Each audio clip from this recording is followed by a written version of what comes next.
Hey there, ADB024 Aaron here. I met up with a fellow YouTuber, Scott. I'll definitely put some links to his channel in the sidebar. And I've watched some of his videos and it's just incredible. And for most, I'd say survivalists out there into outdoor survivalist skills, definitely check his channel out. And he puts it into more of a historical context, of course, because we have been survivalists in the past. And so I'm checking out, this is a log home here that he actually built. And Scott, so my question was, this mud here, is there a certain formula, or what's the ingredients? That's a good question. Actually, it's kind of like a mixture like cob. When you're building cob, it's a mixture of mud, sand, and straw. I've actually experimented with a bunch of different. I used regular mud, and that didn't really work well. And then I added sand to it, and then finally some straw, and that seemed to stick the most. Okay, so straw and sand, right. Okay. Yeah, that's interesting. I mean, it's like it even took you some time, and right. I know you've studied the history of this time period, and so. Right. As long as if you can keep the eaves of the cabin far enough out to protect the logs in the mud, this won't wash away. So this has been on here for over a year now. A year? Wow. Yeah, so. Okay. Yeah, and then I guess you could even, if it did wash out, you could easily redo it. Right. There's plenty of mud. We just used the dirt that was from the mole holes around here, and then added the sand to it. Wow. So they would just pack this. A lot of times they would put in the inside. They would take pieces of sticks and wedge in there too. So there's chinking and there's daubing. This is like more of a daubing, and then the chinking is actually putting pieces of wood in there too with it. Pounding pieces of like saplings on the inside between there. So okay. You want to come inside? Yeah, let's check that out. It's a little dark in here. Oh wow! The cabins were dark. So. Oh cool! You got it even all set up in here. Let's see if I can. I don't know if your light. Okay. Window. Now, is this something you think they would, even in that time period, would? Oh, sure. Mr. Masterson was a blacksmith, so he probably brought a flat metal with him, and he was able to, pound something out on this with this anvil. We have a small anvil, kind of like what he would probably use, take in the wagon. But yeah, they could, and they could also go up to Oregon City, which is about 80 miles from here. That was the nearest store, and okay, and pick up metal. To do stuff like that. All right. For the local people who don't know, where I'm at right now talking with Scott is a park here in Springfield, Oregon. It's called Doris Ranch. It's an old filbert orchard, and the people involved obviously have done a great job in constructing what it was like around the time period of the settlers, and that's what Scott's really involved with. And if you check his channel out, that's what he's all about. Look at that, the wood stove. Is that something they'd get in the Sears catalog? Sears and no, Roebuck? It's a little bit before Sears catalog, but oh, even before. Okay. Yeah, this is these types of box stoves you could pick up in possibly in Oregon City. This style of box stove is very simple. In the 1840s and 50s is kind of what they had. This is actually a more modern version of that same box stove, but they pretty much look the same. So yeah. Okay. And then we had just some simple wooden buckets.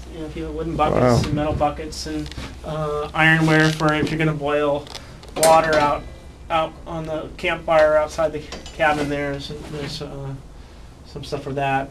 We have an old pumping water. We do living history programs here for kids, and so when kids come out here, they get to experience what life was like for a pioneer. So they get to pump water, a hand pump, yeah. And then they wash clothes in the wash barrels, and what else? They do grind corn. We have a corn grinder, and they grind corn. Yeah. They work in the garden over here with learn how to plant. So even the what do you call ox yoke, is that? Yeah, right.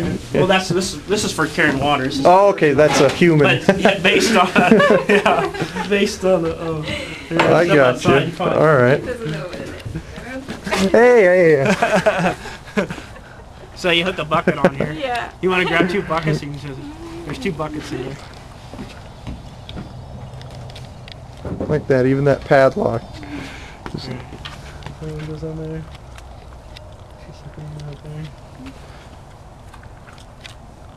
So this is when they said they used to go out and tote water. This is you toting water. Okay. All right. Yeah. Distribute the weight on the shoulders. So kids, we have the hand pump. They pump a well out back there, and then they take the water over to the. We have a Pioneer garden area here. Of course, there's nothing in it now, but. Okay. And then they go in there and they hoe potatoes, and then over here, so we have a little blacksmith shop there. Okay. Inside there, there's an anvil and a little hand bellows. Pumping. All right. And you even have a wagon here. Right. We set that up. It has the cover and the bow staves that go across to make the cover. Okay. And what's the particular name? Is that the Conestoga? Or? No, that's just a typical freight wagon. Okay. Actually, most pioneers, when they came out on the Oregon Trail, they used their own farm wagon.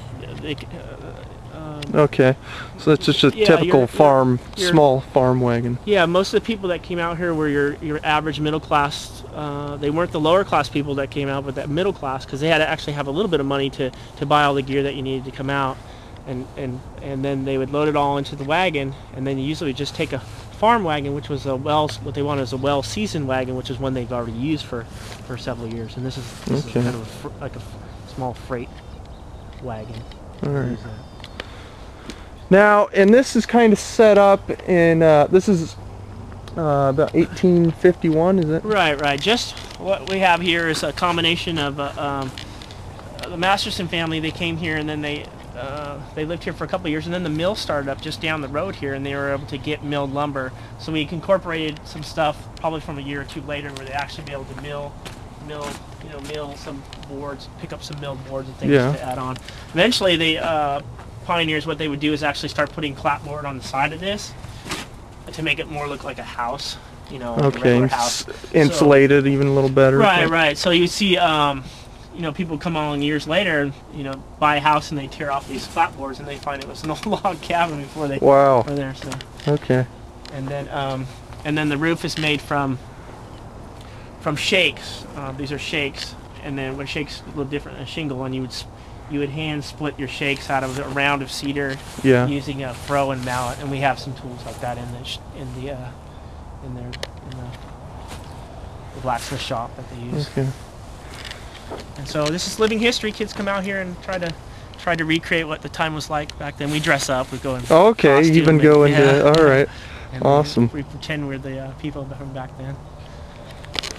And for all of you who need to know, it's Doris Ranch. And is there any website or anything? Or?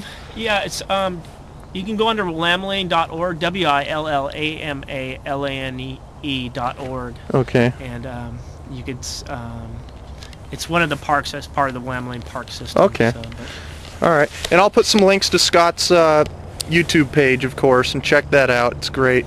And I'll probably do some more videos here with Scott. There's so much going on, but as you can see, we're already run out of time. So.